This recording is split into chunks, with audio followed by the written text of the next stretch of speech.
It's 10:25 and we're back. Let's move on to item F3, discussion action vector control operation agreement. Jay Hedgehog.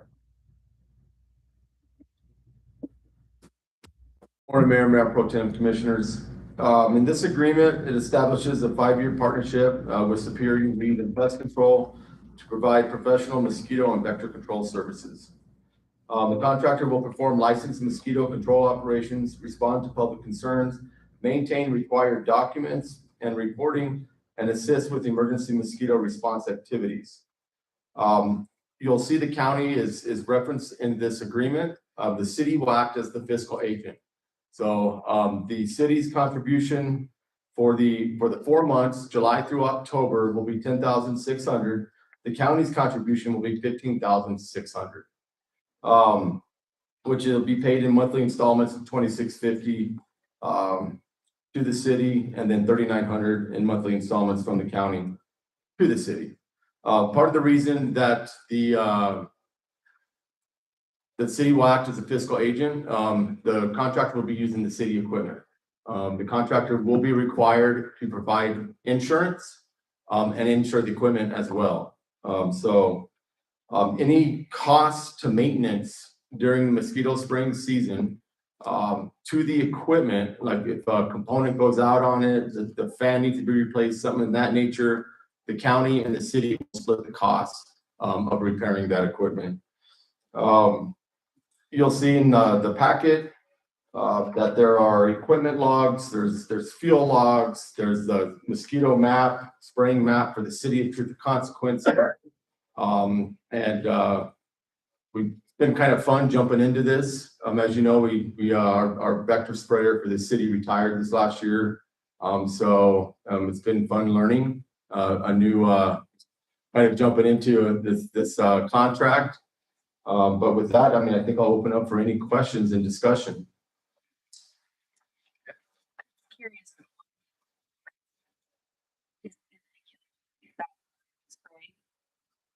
There's a red and yellow. So on one, hold on. So on one day, it's on a certain area, and then because I think they did Tuesdays and Thursdays. So I think like Tuesdays was on one portion of town, and then Thursdays was like on the county part, like through like Animas and Array and the county portion of it. So that was on. Yeah, so that's what the different colors are on that. Request to stop at the pool, please. I'll make a note of that. The spray list, because I'm pretty sure men's always need spray. So I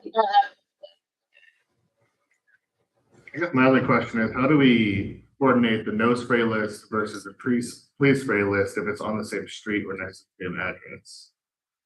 They respond to the city clerk's office to get on either list. Unfortunately, if they're on the no spray list, even if somebody does request to be sprayed, we cannot spray within a certain radius. I know it used to be within that block, but right now, I think we're talking about doing it like a certain radius instead of, 400 feet. So I know it's kind of unfortunate for the people that do want to be sprayed, but we can't. I think there's some sort of like law against it in case somebody has some kind of allergies against it or something like that. So, but yeah, if you want to be on that list, please contact the city clerk's office, and then we will coordinate with OJ and our contractor to get you on those lists. And I will say one more thing.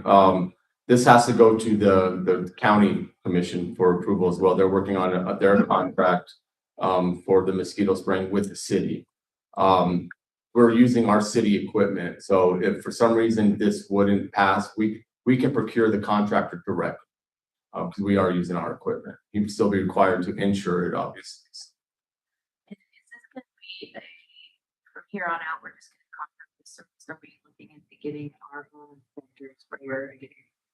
You know, we'll look to see how the future holds out right now, right? The city lost their vector sprayer. You know, it's a class you gotta go take, and then you gotta be responsible. So you gotta find somebody who we can do that and obligate that to.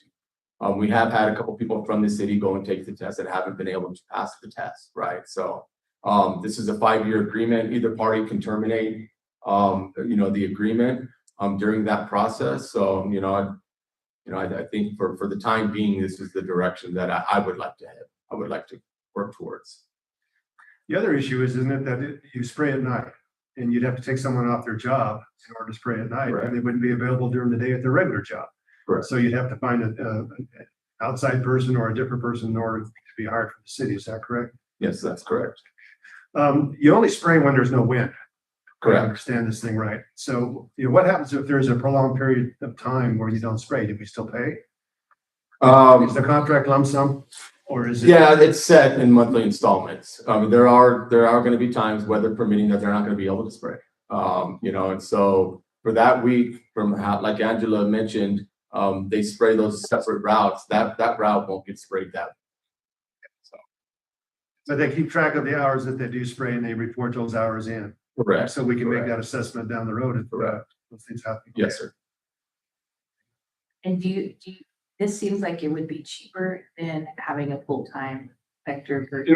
Commissioner, and I'm glad you asked that. We broke down the costs, and these are things that you would have to take into consideration. Employee overtime, okay, licensing and training, chemical purchasing, fuel costs, vehicle costs, equipment and maintenance calibration, administrative reporting and record keeping, compliant responsive public call-outs, estimated internal program costs, and obviously, the cost between the city or the county. The county was paying $6,500 for their services in the previous contract. Well, the city was eating most of that cost, right? Because that's just not, the county's a larger area.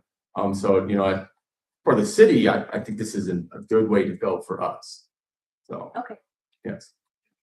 All right, any further discussion? I have a question. This is just during the mosquito time, right? Not all Correct. year. Yeah. Correct. Okay.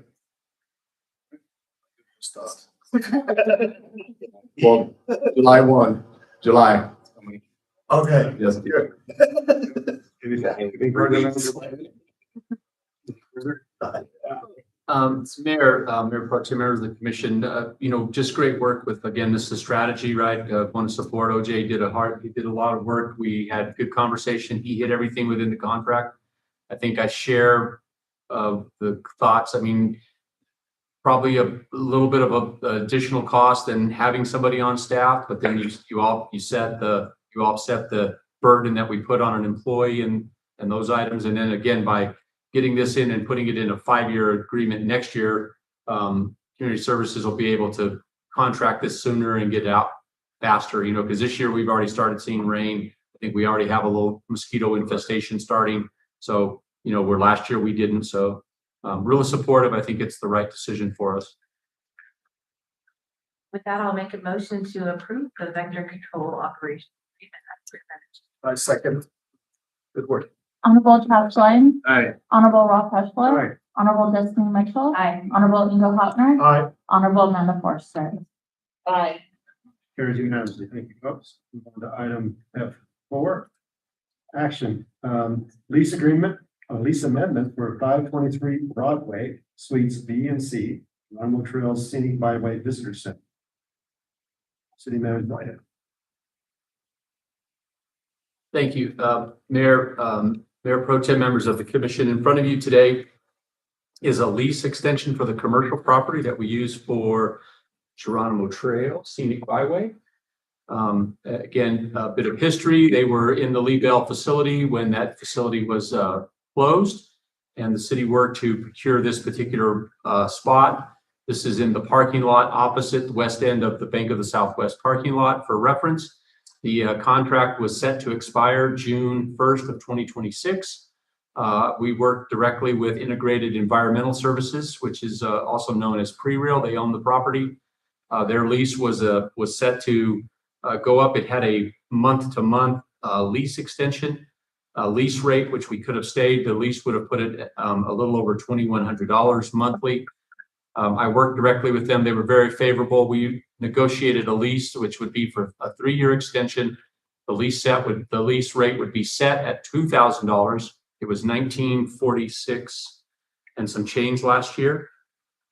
And the nice part is we agreed to a 60-day lease termination clause at the end of any 1 year. So my hope is that with Lee Bell, we can get that resolved this year, and then potentially 60 days before the lease expires, I would be able to then say we're going to move out in the 60-day period and then be able to move on.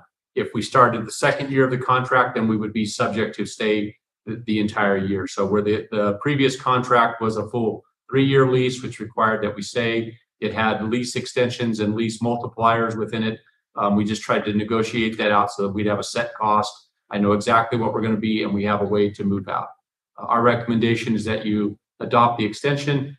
And I think Attorney Rubin had a couple of changes to the lease language that he wanted to propose, and we would get that resolved. Very, very small minor. Actually, the document front is called amendment/assignment to lease agreement. It really wouldn't be an assignment, it really would just be an extension. So we would call it amendment/extension to lease agreement. And that's in a couple places in the document. So that's the only change. So our, if we have a motion to approve, then we should incorporate those requested changes. Yes. And again, Mayor Pro Tem, members of the commission, the subject item was under the $60,000 limits, $24,000. It came into us on May 26th. It was set to expire June 1st. I signed and executed the extension. So we would accept the new payment. So what you'd be doing today technically would be acknowledging the action by the manager according to our policies, but then asking or recommending that we make the changes, removing assignment out and putting the extension. Sure, I'll entertain a motion.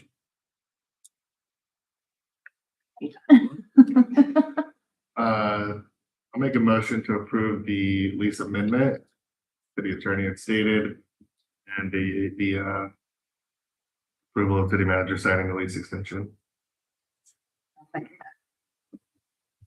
Honorable Ron Cashler. Aye. Honorable Destiny Mitchell. Aye. Honorable Go Hopner. Aye. Honorable Chad Glidden. Honorable Amanda Forster. Item F5, discussion action, letter of support for Davis Fleck Pharmacy, City Manager Whitehead. Mayor Pro Tem, at this point, we have a member of the public that's come today and has patiently waited. So if I can, I'd like to give them an opportunity to speak and address the issue, and then we'll talk about opportunities that you might have to support. Good morning. Good morning. My name is Grace Bauman. I'm the lead technician and DEA case manager with Davis Fleck Pharmacy. We currently are going through this DEA case. So they came in on 6/23/25 to inspect our building. They found numerous red flag violations, no acts of diversion aside from numbers that they don't have in record keeping. So we're moving forward with a hearing. They sent us a letter stating that we should just relieve our license, which is technically not a legal action that they can do towards us without any type of hearing. We choose not to relieve our license to them, and so we are looking for support from our community. I have as much information as I possibly can give if you have any questions for me. Our key goals right now are trying to keep the business open and work on our record keeping. We do have a numerous amount of elderly folks, chronically ill people, and then people who have mental health issues who do get controlled substances with us. Controlled substances in our building are one of the highest selling, unfortunately, medications that we carry due to the fact that we live in a retirement town, as well as a town of people who have been burdened with being addicted to substances and other things. Best way to treat that, unfortunately, is with another controlled substance. So we're left in kind of a hot spot, trying to figure out what we can do in terms of our community and trying to help the people. Thank you, ma'am. Okay, any discussion? Are there any other pharmacies in the community that that prescribes controlled substances, or are you guys the only one? So we do, Walmart does as well, but they are very selective about what they will be willing to fill. We are also very selective, but we do supply the largest number of prescriptions from Elite Primary Care. We are their main people that they send prescriptions to that are controlled substances for chronic pain management. So we specialize in taking care of their folks. Thank you. I'm glad you actually brought that question up, Commissioner Mitchell. It's something we did talk about in during the agenda review sessions. Yes, there is another pharmacy, there's Walmart. So there's a letter of support that you're requesting. You might consider maybe throwing a sentence in there that says that we support the efforts of both pharmacies. So that way you're not really showing favoritism towards one business over another. So that's something you might want to think about. Yeah. Speaking personally, Davis Fleck has been a landmark for our community for many years. Yes. It provides another location where folks can get their pharmaceuticals. Many of our community is on foot. A lot of the folks that live in the downtown area are in efficiencies. They walk to Davis Fleck. It's convenient. It's going to be difficult for them to get to Walmart, things of that nature. It's an institution that I would wholeheartedly support. I think what I'd like to have done is the letter looks fine, Manager Whitehead. I'd like our attorney to review it.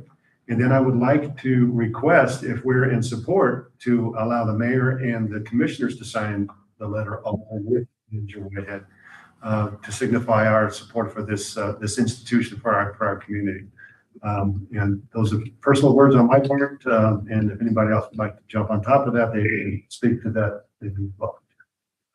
I will speak to that too personally, and living right down the street from Davis Fleck my whole life, and that was our pit stop, getting off the school bus and going there and grab a candy bar or whatever, and before we got home. And I've had my prescriptions there for years. Currently I'm not, I'm at Archer, but I think that they really do fill that niche, especially in the downtown. And as we have our mom and pop shops is part of the downtown, and if you've met the pharmacists, the staff there, like they're all amazing people, super friendly.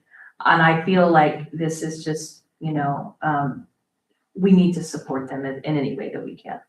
I'd like to talk briefly about changes that we're making to the pharmacy, as they did present some red flags that are valid assumptions of the business. Our record keeping was not managed previously very well. We had previous staff that did not manage it very properly. We've changed all of our record keeping. We're now doing it electronically as well as physically, so that we won't have any record keeping issues from here on out. Okay, I think that's important. Thank you for that. Any further discussion? I just wanted to say thank you that you're there. You helped me a few times in the regards of when my prescription was out and went on the phone. And wow, short time after I got here my text, please pick up.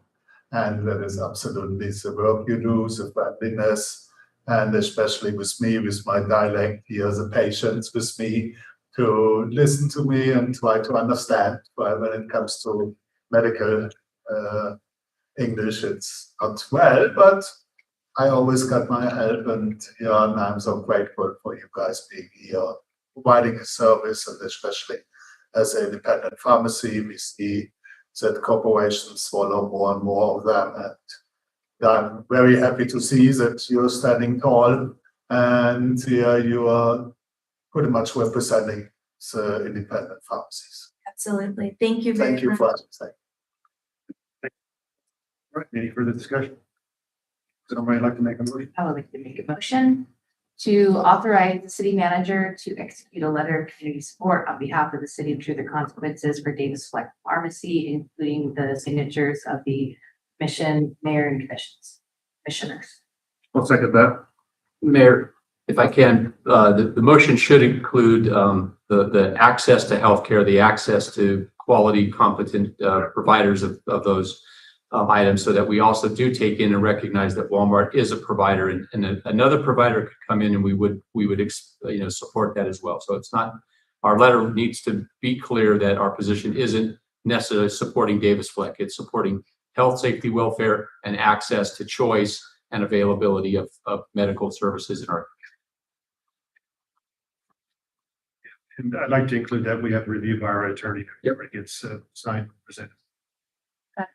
Okay, Honorable Chaz Klein. Aye. Honorable Destiny Mitchell. Aye. Honorable Ralph Peschler. Honorable Ingo Hopner. Aye. Honorable Amanda Forster.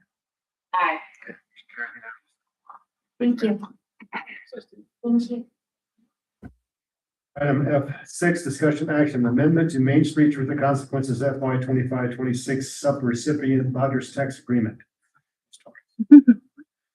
Thank you, Mayor Pro Tem Commissioners. At the beginning of this fiscal year 25-26, our city manager budgeted $110,000 to Main Street for Main Street operations, Fiesta marketing and promotion, Fiesta facility purposes, and Main Street marketing. It's all laid out in your packet of the amounts.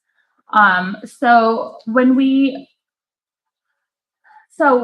started new on this, on doing Rogers tax. I was new to it this fiscal year. So what we did is instead of having separated contracts, we kind of just put everything together.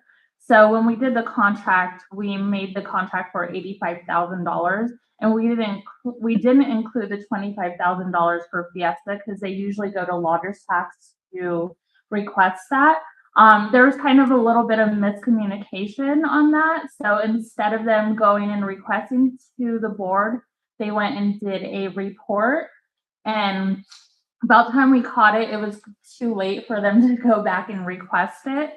So since it was already budgeted, we wanted to come back and add it to their agreement just so we can cover all of the expenses for this fiscal year.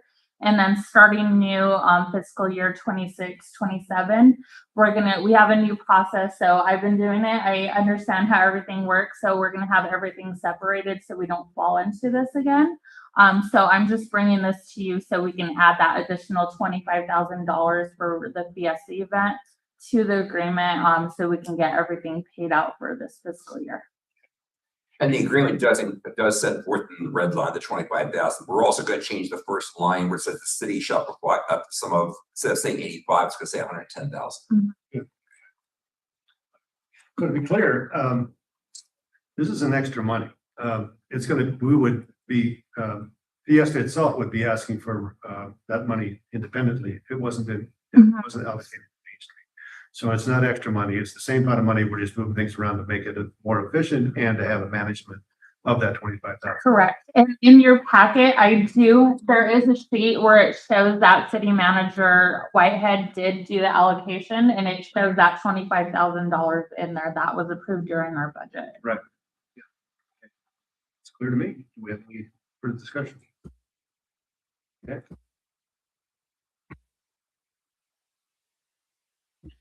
Okay, I'll make a motion. Okay, I make a motion to approve the amended fiscal year 25-26 agreement to Main Street Treatment. All right, second. Okay, Doris?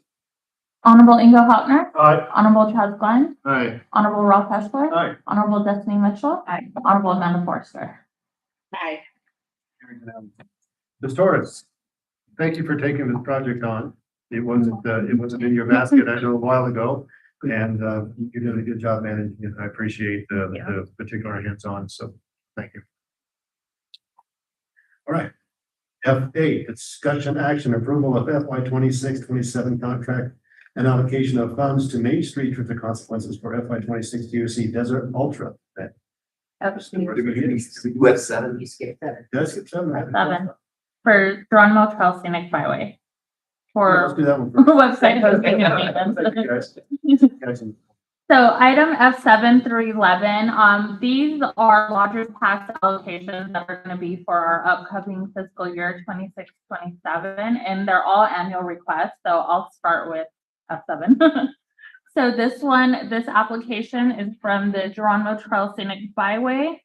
This is their annual request for website hosting and maintenance. The applicant requested $600 and the board recommended the full award of $600. So I do recommend approval of this agreement. And in all of these agreements, I won't repeat this every time we have, for every item, what you're basically implying is that by approving the contract, that we're getting the benefit that's actually set forth in the contract in exchange for the funds that are being spent. So that's the key thing. That way we're not having any anti-donation clause issues here. So that's, an implication of what we're doing. No further discussion. I'll make a motion to approve the GTSD agreement and allocation for the website and the maintenance funding as presented. I second. Okay, Ms. Torres. Honorable Destiny Mitchell. Aye. Honorable Ingo Hopner. Aye. Honorable Chaz Glenn. Aye. Honorable Rob Aye. Peschler. Honorable Amanda Forster. Aye. Motion carries unanimously. Now let's go to item 10. Approval of FY 26-27 contract and allocation of funds to Main Street for the 2026 Desert Ultra event. Ms. Torres. Thank you. So this is our annual request for the Desert Ultra event, which will be held on November 14th, 2026. The applicant requested $5,650 and the board recommended approval of the entire amount. I think we agree this has been a great event over the years. It's an annual, turning into one of our signature. Nice. Yeah, have a motion, please. That's great. I will make a motion to approve the contract Main Street application, ERC application for Desert Ultra as presented. I second. Ms. Torres. Honorable Destiny Mitchell. Aye. Honorable Chaz Glenn. Aye. Honorable Rob Peschler. Aye. Honorable Ingo Hopner. Aye. Honorable Amanda Forster. Aye. Okay, motion carries unanimously. Item F9, discussion action approval of FY 26-27 contract and allocation of funds to Sierra County Arts Council for the Artists of Sierra County Tour 2026. This is another annual request from the Sierra County Arts Council.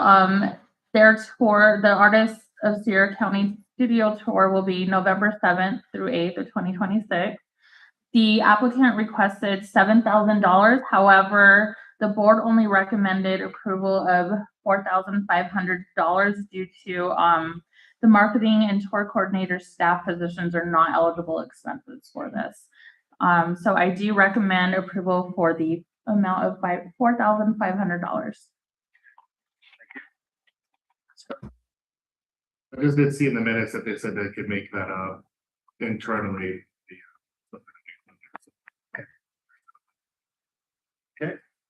I will make a motion to approve the Sierra County Art Council application as presented In the in the amount of $4,500. I second. Honorable Ingo Hopner. Aye. Honorable Chaz Glenn. Aye. Honorable Rob Peschler. Aye. Honorable Destiny Mitchell. Aye. Honorable Amanda. Aye.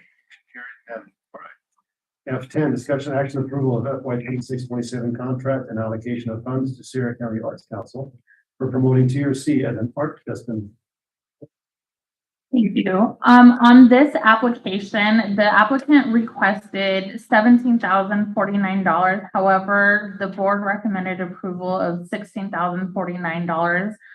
During the meeting, when it was being discussed, we determined that Passe Tempo, the ad was not eligible for this upcoming fiscal year because it was going to be done during this fiscal year. So they redacted that amount from there. So I recommend approval of $60,049.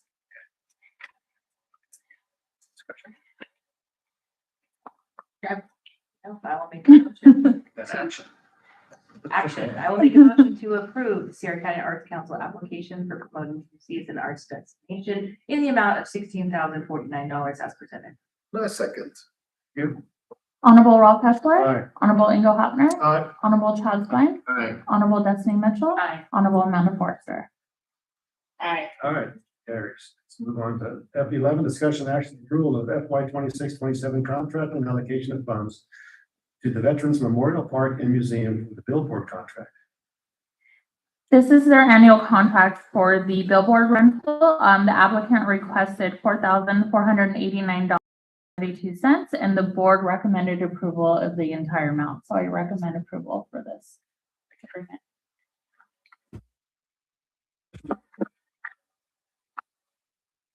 I'll make a motion to approve the Veterans Memorial Park Museum application for the billboard in the amount of $4,489.32 for July 1st. All right, thank you. Honorable Destiny Mitchell. Aye. Honorable Ingo Hopner. Aye. Honorable Chaz Glines. Aye. Honorable Ralph Hessler. Aye. Honorable Amanda Forrester. Aye. Motion carries unanimously. All right, let's move on to ordinances, resolutions and zoning. Discussion action, resolution number 57, 2526, Sierra County 2026 Hazard Mitigation Plan.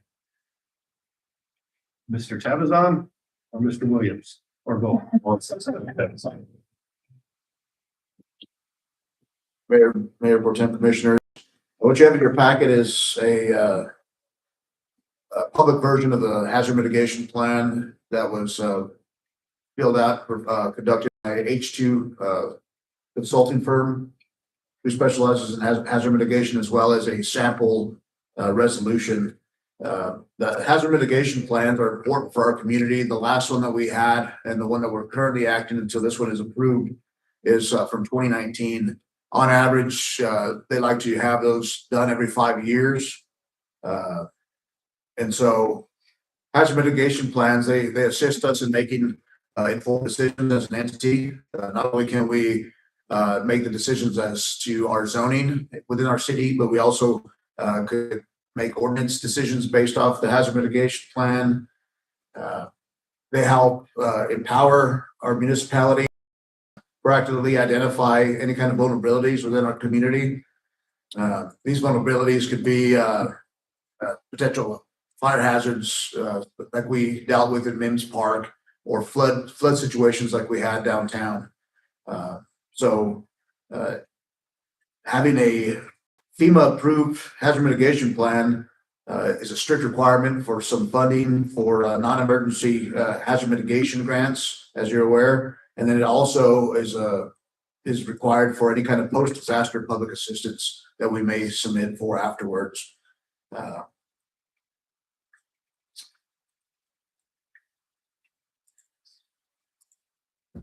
I just wanted to make sure I took some notes here just to make sure I covered all topics on that.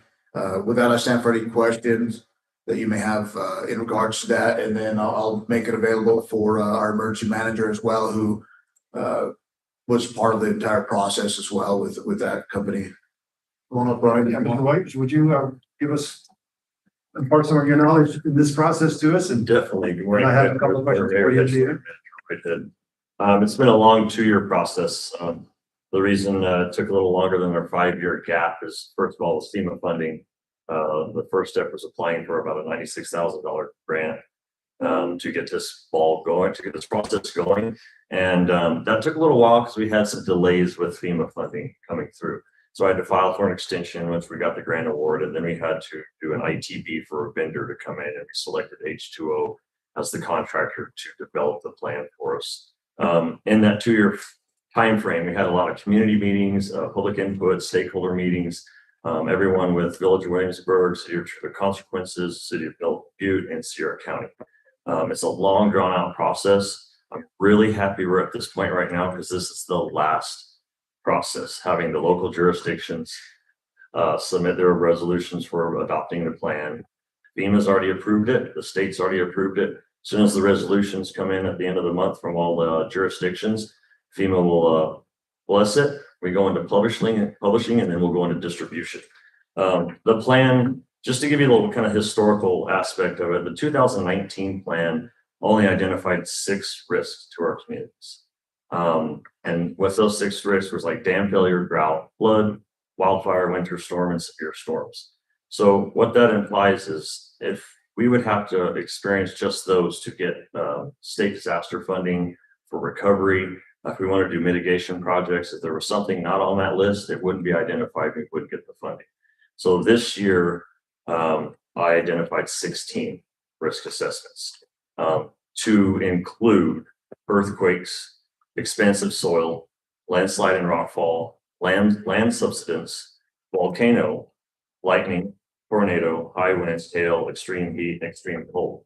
And a lot of people say volcano, but we are situated right over geothermal events, correct? And that's a huge thing that is affected globally when something happens. As we know, like when Kilauea erupts, the hot springs increase in temperature. So it's all connected in the artery. So hopefully it's water that just comes out of our vents, but we want to ensure the possibility of something were to happen in the future. It's identified on the plan, and then we can utilize that for funding. I also added 5 human-caused events on there. It's for official use only. It's not released to the public, but it affects our community lifelines, which would be critical infrastructure, food and supply chains, resource allocation, communities at risk, and health and medical. So I wanted to include as much as we could on there. There were a lot of things we didn't include, like typhoons, tsunamis, and all that. If we ever got there, then I think those are our end of times.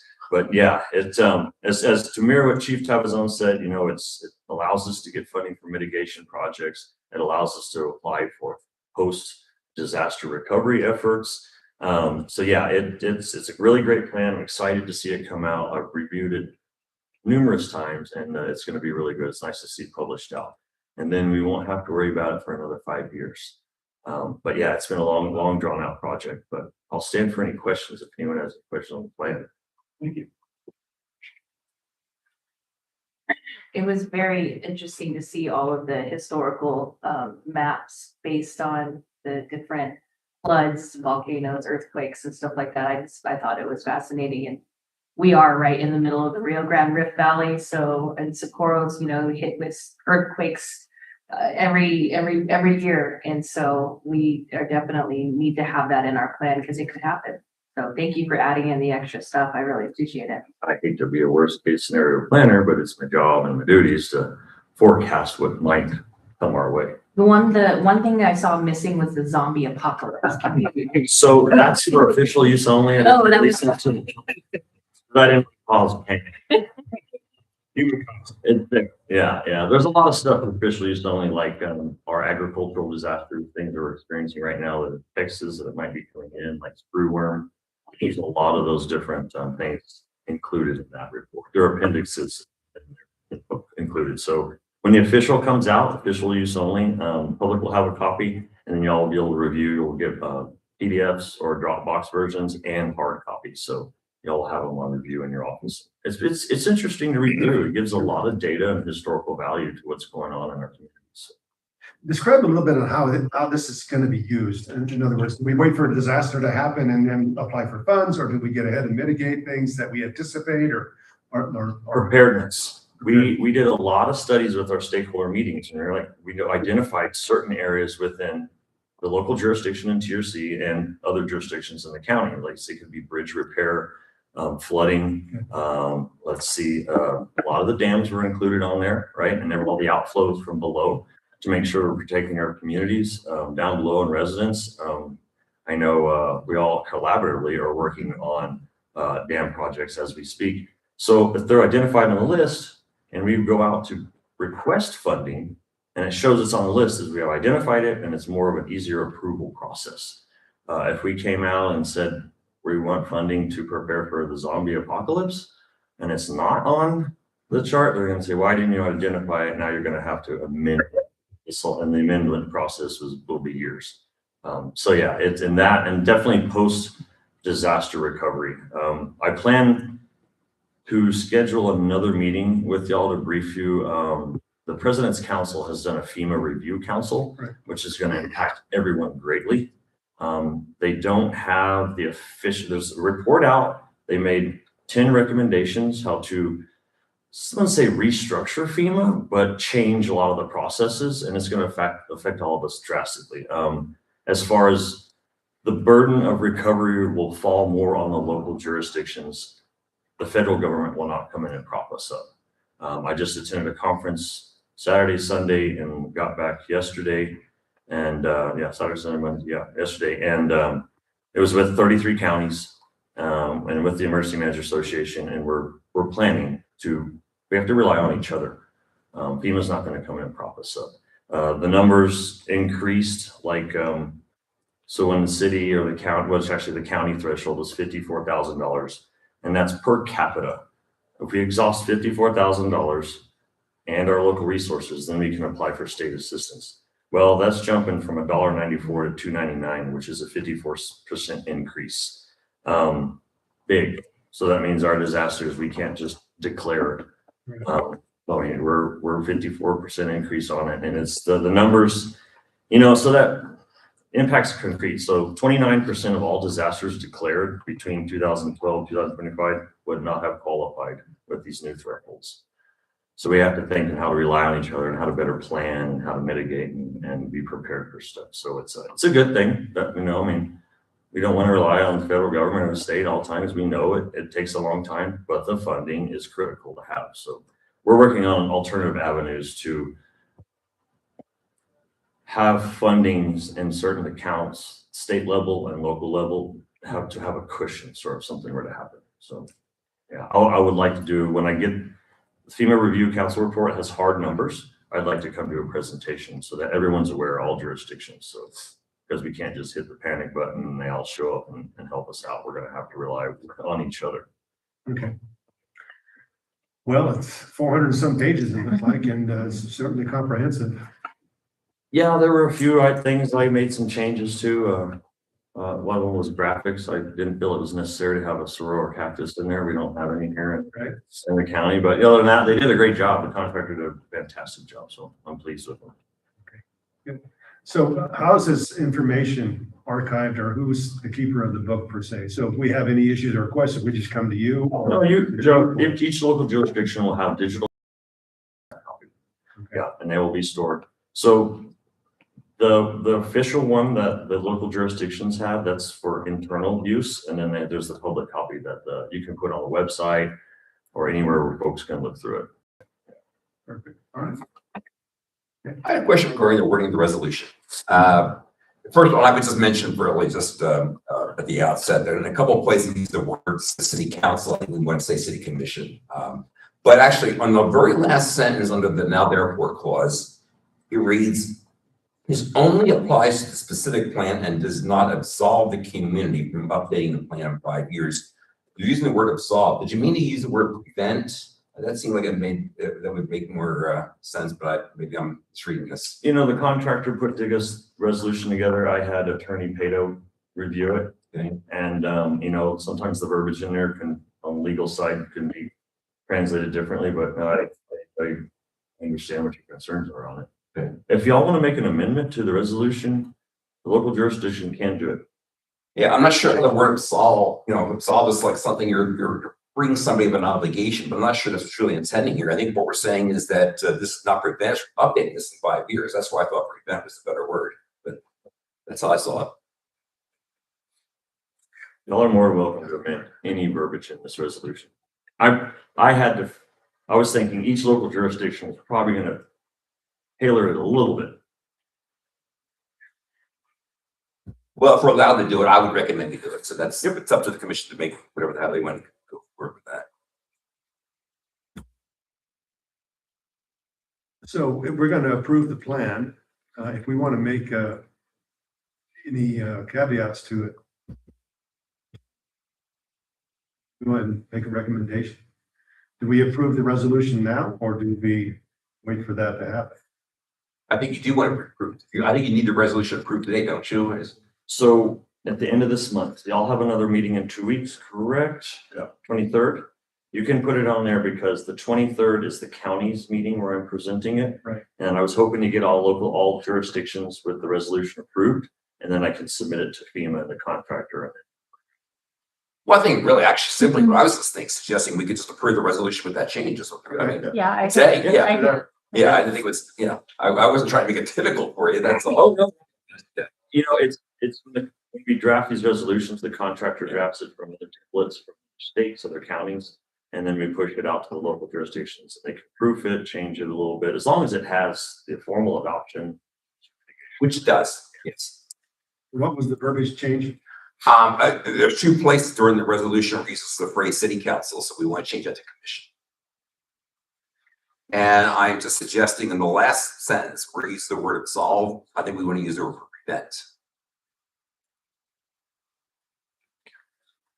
Mayor Pro Tem, City Clerk, it looks like, again, we made a draft presentation and my packet has those changes made. I did. I just missed one portion where it says city council, but I'll get that amended and Right. yeah. Yeah, that's a good prevent, isn't it? So Yeah. Yes. based on our mayor, with our meeting yesterday, our review, Attorney Rubin had suggested that, and it appears the clerk made that correction. So in your packet, Yeah. you have the resolution, which would be ready for adoption, so we could accept the plan. The word absolve has been replaced with prevent, and then we would just ask the clerk to make sure city council is replaced with city commission in any areas, and then the resolution would be ready and we would adopt. And in fairness to the city clerk, she actually did call me yesterday, told me she had changed some of the documents that were set forth. Jeff, I want to bring it up anyway, because I know we had Mr. Williams here to make sure that what we're doing is satisfactory from your standpoint. And it I sounds like haven't it had is. an opportunity to review the city draft governance. Okay. All right, that's all right. Have a motion. I would like to make a motion to approve the hazard mitigation plan with the noted changes by city attorney Rubin as presented. I second it. Of course. Honorable Ingo Hopner, Aye. Honorable Charles Glenn, Aye. Honorable Rob Kessler, Aye. Honorable Destiny Mitchell, Aye. Honorable Amanda Forster. Okay, motion carries. We're in a second motion for the resolution. It's all in as a whole, yeah. Mayor, if I can, would be remiss to say, when this project came to us last year, we funded some of the program, and then I asked the chief of police to lead this document and to lead this program for us for our emergency management throughout the city. So I really want to thank Chief Tabazone again for stepping up and helping me with this administrative process and making sure this came before you today. So thanks you. Okay, thank you, Good teamwork. sir. Big project out of the way. Yep. All right, that exhausts our regular agenda. I would like a motion to move into executive session at 11:15 for threatened and pending litigation, Sean Barnes pursuant to 10-15-1H7. I would like to make a motion that the section that's 11:12. Or 11:15. 11:15. Thank you. I All right, second. thank you. Honorable Charles Glenn, Aye. Honorable Rob Kessler, All right. Honorable Destiny Mitchell, Aye. Honorable Ingo Hopner, Aye. Honorable Amanda Forster. Cheers, management. All right, we adjourn and we'll, once we come to be available for executive session, be noted that